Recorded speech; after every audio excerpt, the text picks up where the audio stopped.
Ciao à tutti, ciao ragazzi, bienvenue dans ce nouveau podcast de la Dialita Sanchez. Aujourd'hui, c'est moi, Afid, qui va vous présenter ce podcast, Pierre-Marie étant indisponible, et avec moi, Ilyes. Salut Ilyes. Salut Afid, ça va poto? Ben oui, écoute, très bien. Après cette belle victoire contre Sassuolo, ça va être aujourd'hui le sujet du jour. Cette victoire 2 buts à 1, je vais commencer rapidement avec la composition des équipes entre la Lazio et Sassuolo. Donc côté Lazio, Reina dans les buts, Radu, Acerbi et Patrick derrière. Maruzic, Lazzari en piston, Akpag-Pro, Lucas Leiva, Milinkovic-Savic au milieu de terrain et Correa et Ciro Immobile en attaque. Du côté de Sassuolo, on a Consigli dans les buts, Muldur, Marlon Ferrari et Rogerio derrière, Obiang, Locatelli au milieu de terrain, ensuite Defrel, Juricic, Traoré qui sont situés un peu plus haut et Caputo qui finit en pointe. Donc ce match qui commence rapidement, au bout de 5 minutes de jeu, on voit un dégagement de Patrick, lui qu'on a décrit beaucoup dans nos podcasts. Donc un dégagement sur Ciro Immobile qui n'arrive pas à reprendre le ballon. La balle revient dans les pieds de Juricic dans la surface de réparation, une balle en retrait et un but de Caputo, Caputo qu'on ne dit pas assez, mais c'est un très très bon joueur. Je sais pas ce que t'en penses toi, Elias. Caputo, je le trouve très très sous-coté, vraiment. Il perce, mais vraiment sur le tard, et c'est dommage pour lui, tu vois. Mais il commence à avoir ses sélections avec la Nazionale, et ça c'est pas mal. Parce qu'il y a 2-3 saisons, on prédisait pas ça. Mais sur le but, je veux juste pointer quelque chose, c'est Acerbi. Il a vraiment déconné sur le but. Ah, mais il doit jamais lâcher Caputo, il a fait n'importe quoi défensivement. Et pourtant, Caputo, il le connaît, il a lui-même joué à Sassuolo, donc il connaît ses phases, ses trucs et autres. Il s'est quand même fait avoir comme un bleu. Ça m'a frustré un peu. Le départ du marquage, c'est pas Patrick, tu vois, quand il balance le ballon, il essaye de balancer devant pour un des attaquants et qu'on perd le ballon. Je trouve qu'il est un peu déjà en retard à ce moment-là sur son marquage.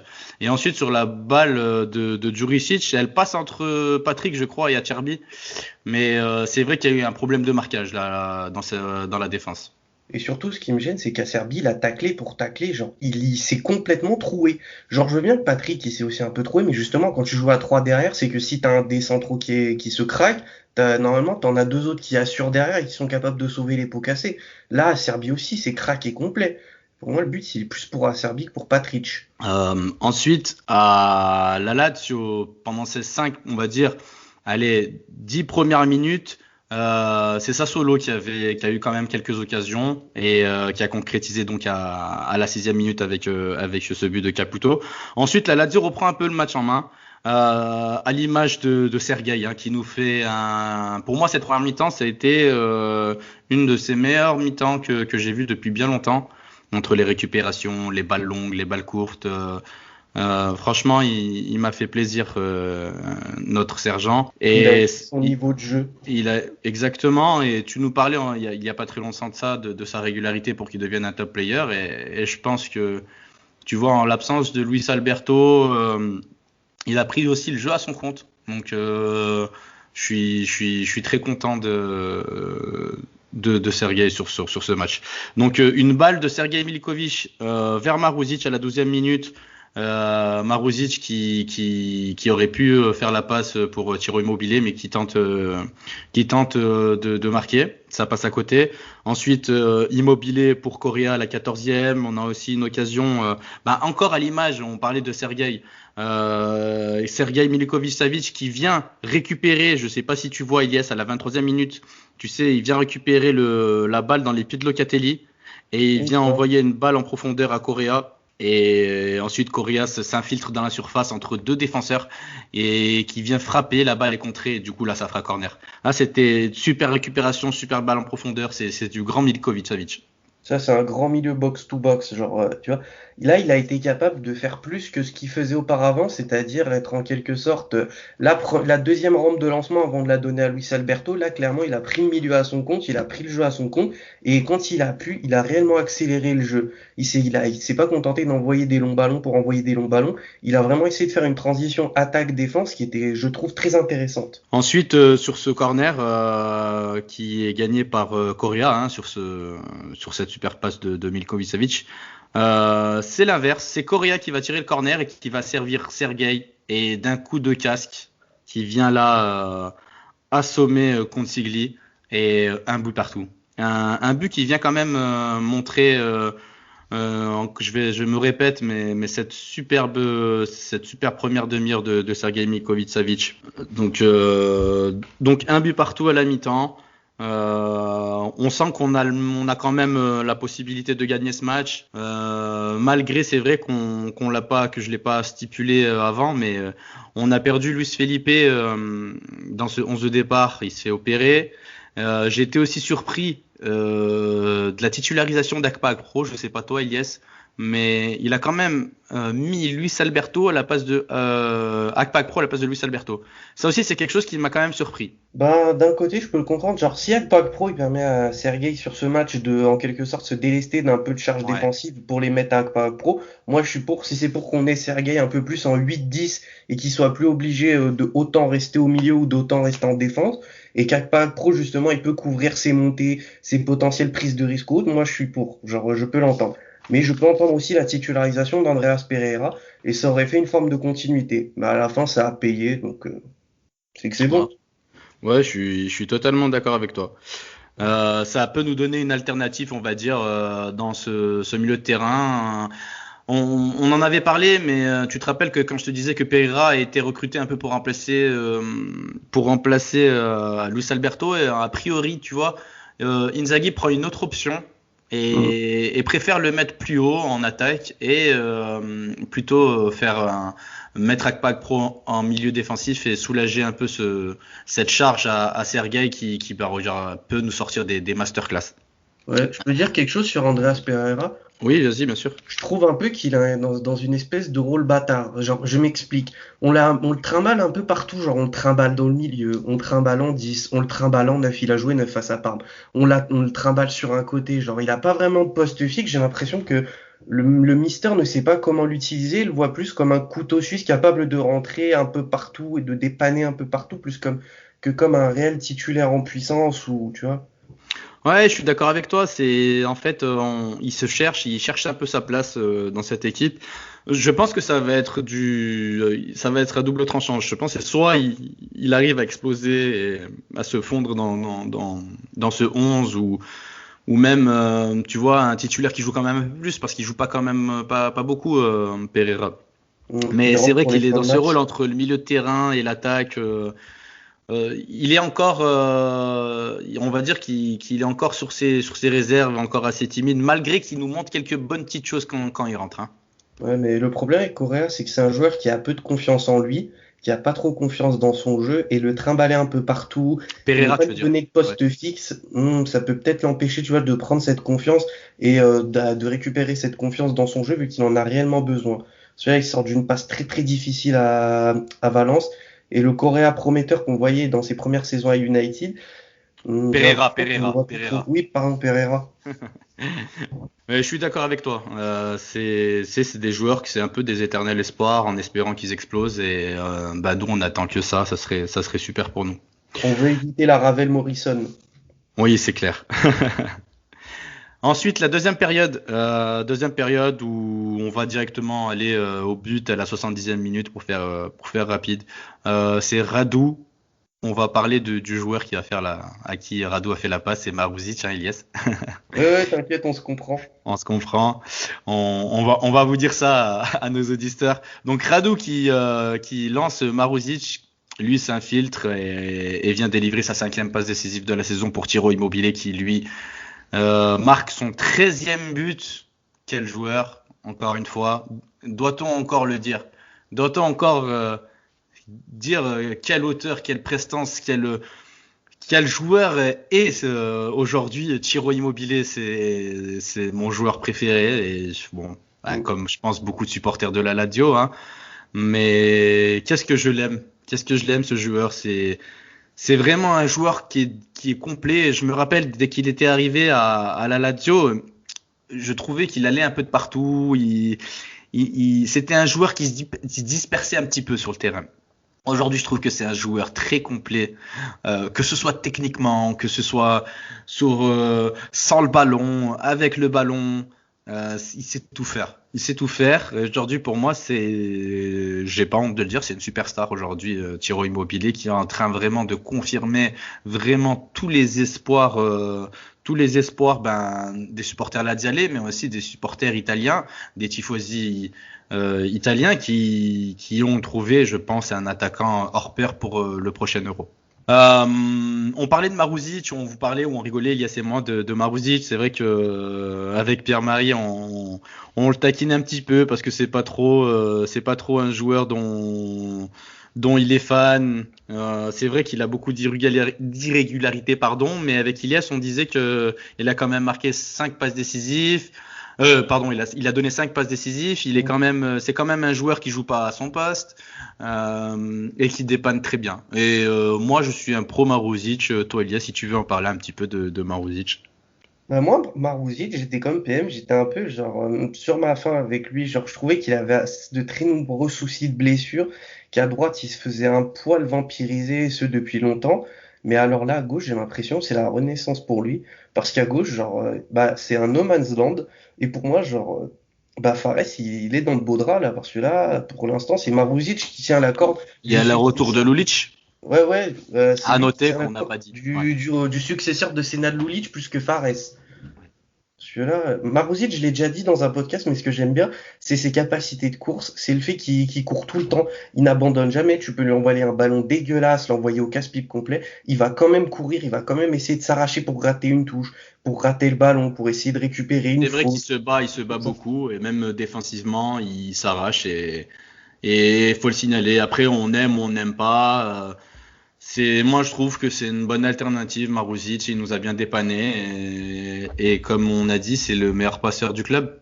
Donc, Ouais, et surtout, il triche pas comme joueur, Marouzic ne triche jamais. je, C'est un joueur, il se donne toujours à fond. je pense que, je pense aussi que c'est un joueur qui se donne à fond sur le terrain et ça se voit. Donc petite dédicace à notre capitaine hein, de retour après de longs mois d'absence. Il nous a manqué sur ce côté gauche. Hein.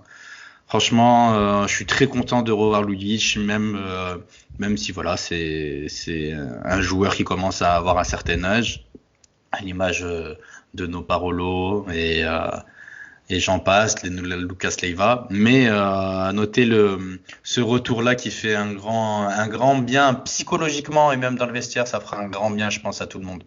Il apporte le sourire, c'est Nad Lulic. Oui, Il c'est apporte vrai. le baume au cœur. Il apporte aussi beaucoup de détermination sur le terrain et je pense que c'est un cadre du vestiaire et je pense que c'est une très bonne chose qu'il soit de retour. Mais comme je Donc, dis, il faut préparer son après. Il faut commencer à préparer sa bien sûr, succession et profiter de ses meilleures années, qui lui ne en reste pas beaucoup. Mais il oui. peut être un excellent mentor. Je le vois bien en tant que coach ou dans un staff ou autre. Je pense qu'il a les capacités et les qualités pour. Donc, ce but de Ciro Immobile vient nous donner encore une fois la victoire et vient nous replacer vraiment dans ce classement. On prend la 7e place. Aujourd'hui, on a fait quand même 5 victoires consécutives, donc en comptant le match de coupe. Donc on est à 34 points, soit à 3 points de la Roma qui est à 37. On a eu une grosse mauvaise passe et je trouve qu'on a quand même assez bien recollé dans cette deuxième partie de saison. Et surtout, on a profité des faux pas de nos adversaires ou autres. Le Milan a perdu, l'Inter a fait match nul, donc on a récupéré des points sur eux, des points qu'on Exactement. avait perdus en début de saison. Et j'ai l'impression que le Milan commence un poil à marquer le pas. Ils commencent à payer le prix de leurs efforts comme nous on l'a payé l'année dernière, mais bien plus tard. Je préfère cette Lazio-là qui au départ a un peu pioché, un peu galéré, a mis du temps à se mettre en route. Mais là, c'est comme un bon diesel. Là, le diesel, il s'est lancé. La machine est lancée, je pense qu'on va être très difficile à arrêter. Ouais, bah, je pense aussi, et je l'espère. Hein, Tiens, tu me fais une bonne transition parce que on va parler des prochains matchs. On va parler de cette double confrontation contre l'Atalanta. Donc une confrontation, c'est mercredi, je crois, le 27 à 17h45 en Coupe d'Italie.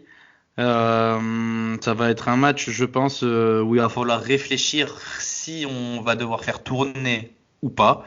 Parce que ensuite on rejoue contre cette même équipe à 15h le dimanche. Donc ça va être quand même un match, ça va être deux matchs qui pourront donner suite qui pourront nous donner une idée de la suite de la saison, pardon. Et je pense que cette double confrontation Coupe Championnat peut être intéressante et va nous donner des indications, des fortes indications pour la suite.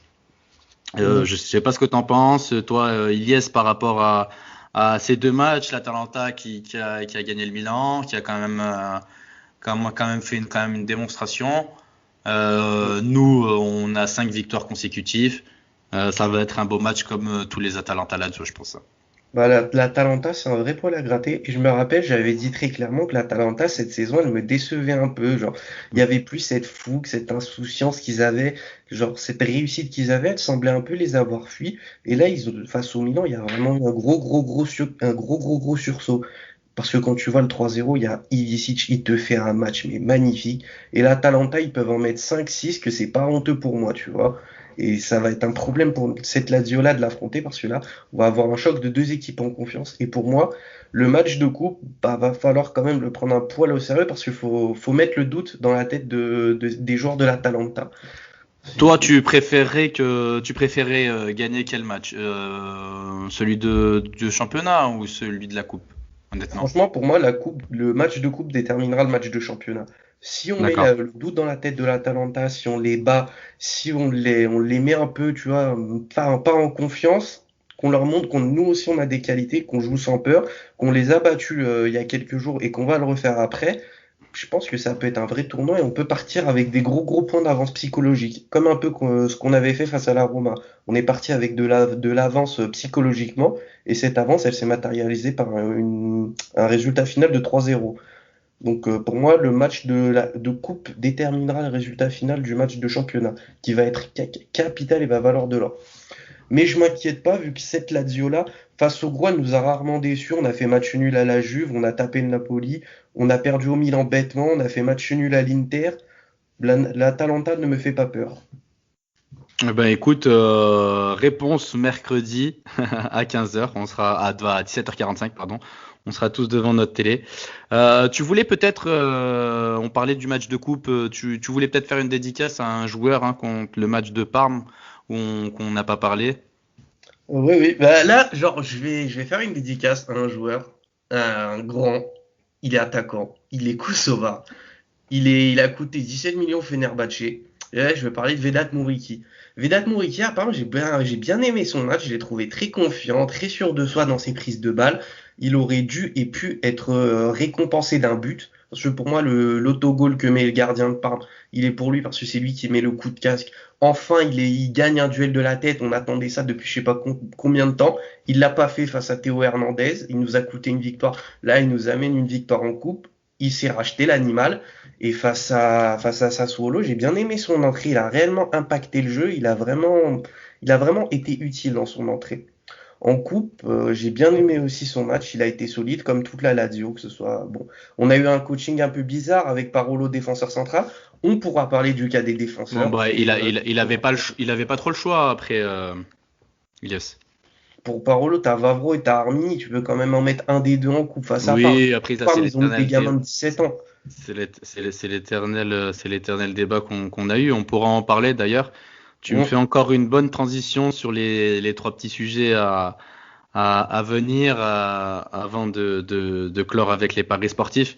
Je voulais tout d'abord parler de la prolongation de Simone Inzaghi et de cette petite info que Simone nous a donnée qui fait un grand bien, un grand bien aux supporters laziale, c'est qu'il a dit que Claudio Lotito lui avait dit que sa prolongation de contrat et son contrat était prêt. Et c'est une très très bonne nouvelle. Je suis très content de cette prolongation. J'espère que Simone va enfin pouvoir avoir aussi, je sais pas ce qu'ils se sont dit pour cette prolongation de contrat, mais un peu plus de moyens. Mais en tout cas, c'est une bonne nouvelle. Je sais pas ce que tu en penses.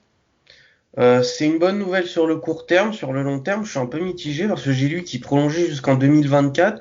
Simone, ça fait depuis 2014 qu'il est là. Je le vois mal rester 10 ans au top à la Lazio. Surtout que c'est de plus en plus rare Et de nos jours pourquoi des pas? entraîneurs qui restent longtemps dans un club.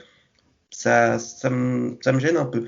Un contrat de 2 ans, j'aurais pas dit jusqu'en 2023, mais là, 3 ans, ça me fait un peu tiquer.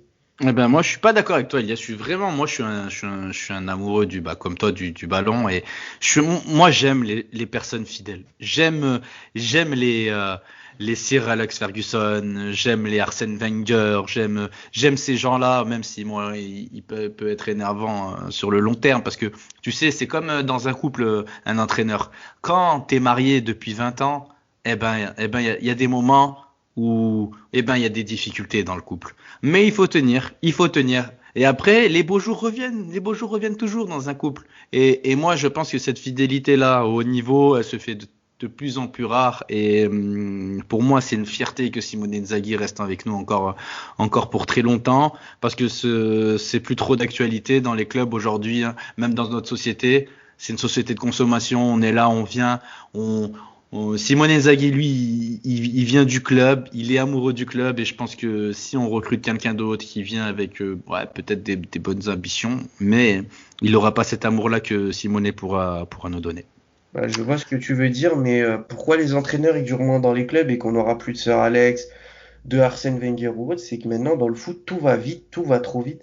Et auparavant, ce qui cimentait un entraîneur, c'est le fait qu'il y avait un groupe, que ce groupe existait réellement et que les infos ne sortaient pas dans la presse. Là, on est dans un monde, dans une société ultra connectée où tout le monde parle, tout va très vite. Chaque petite déclaration, chaque petit truc peut être sujet à débat, peut amener des polémiques, peut amener des conflits entre les joueurs. On a des joueurs qui écoutent de moins en moins les coachs, qui sont vraiment dans une génération plus connectée, ils sont plus light au niveau du travail.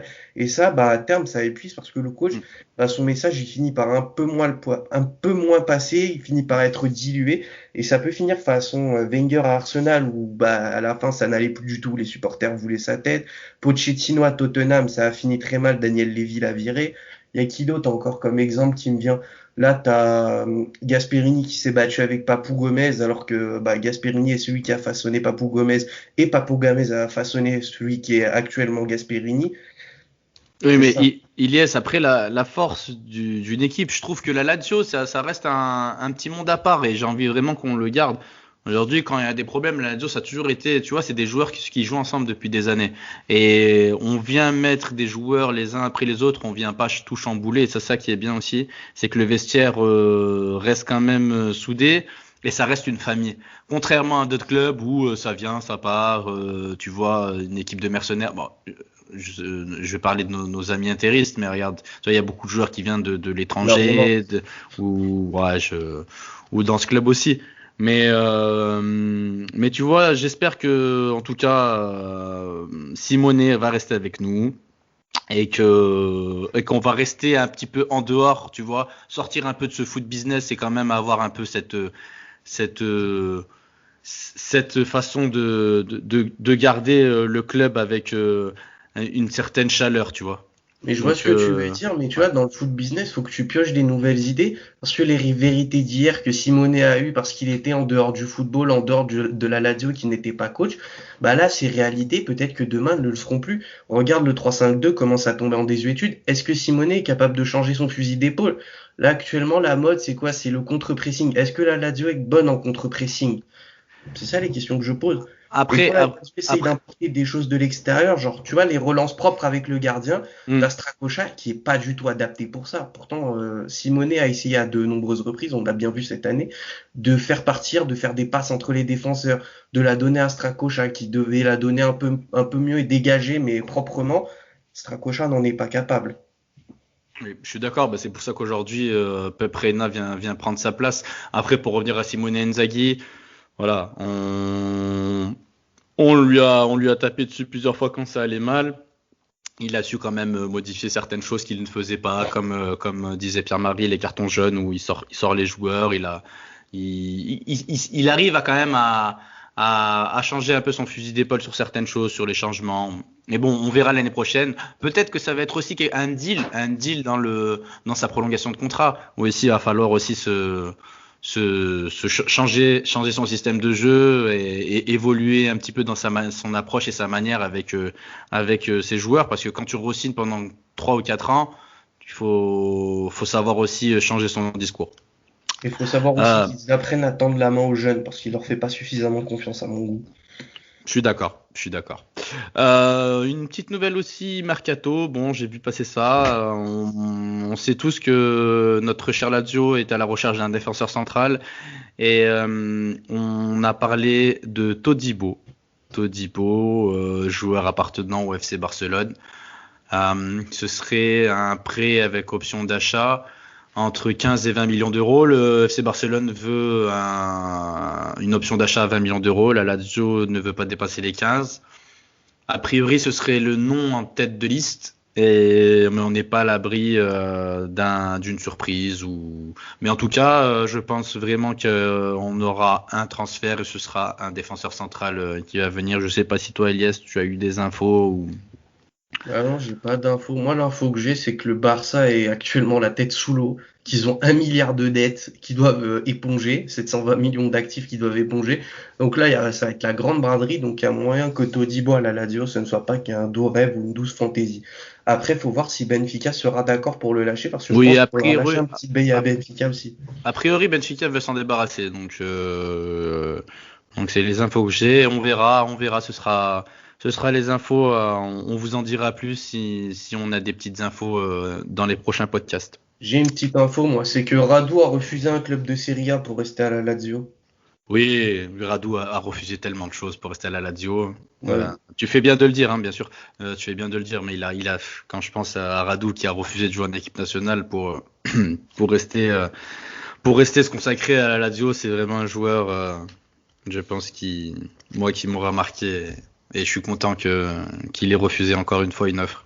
C'est le plus Laziale des non Laziale, avec Senad Lulic. C'est ça.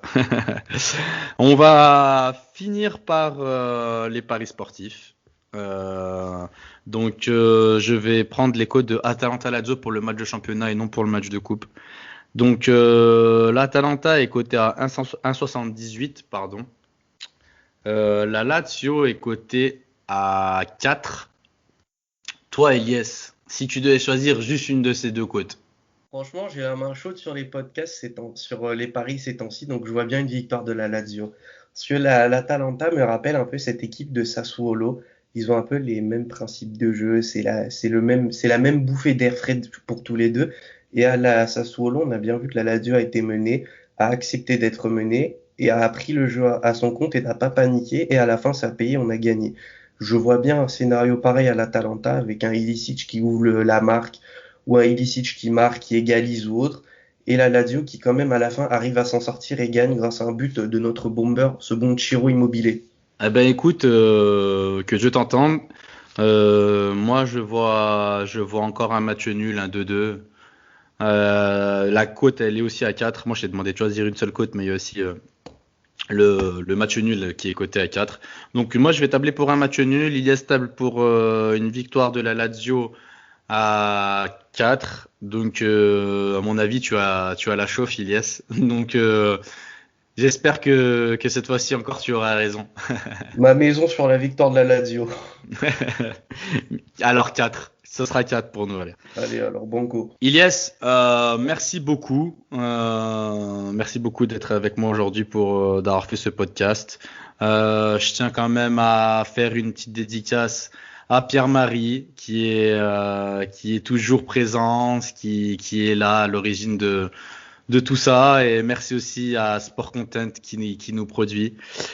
Toi aussi, Ilias, je te remercie une fois et puis je te dis à très bientôt. Ciao à tutti et forza Lazio. Ciao et forza Lazio et merci Af pour l'invitation et grosse dédicace à PM et son ordinateur. Avec plaisir.